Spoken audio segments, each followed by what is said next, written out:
Hey everyone, welcome back to the channel.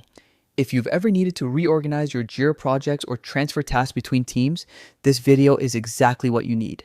Today, I'll walk you through how to move Jira issues between projects, step by step, using the latest Jira interface.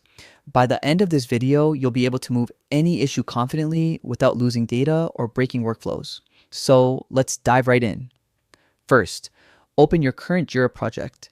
This is where the issue you want to move currently lives. Now, head over to the Issues tab. This is your central control room for managing everything related to tasks, bugs, or stories. Here, you can see all your project's issues in one place. Next, find the specific issue you want to move. Click to open it and take a quick look at its details. Things like the summary, description, and issue type. Once you're ready, look to the top right corner and click on the More icon. Those three little dots. This opens a list of additional options that aren't immediately visible on the main toolbar.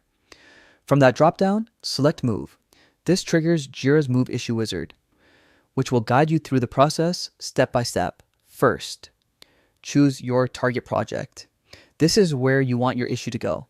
If the new project uses different issue types or workflows, Jira might ask you to select a matching issue type. For example, a task in one project might need to become a story in another.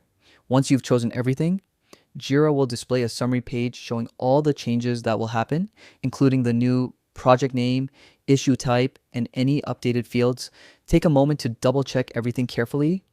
This is your chance to make sure nothing looks off.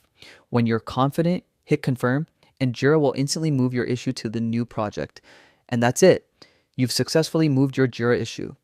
It's a simple process once you know where to look, but it can save you tons of time when you're reorganizing projects or shifting tasks between teams. If this video helped you out, don't forget to drop a like, subscribe, and hit the notification bell for more quick Jira tutorials and productivity tips. Thanks for watching, and I'll see you in the next one.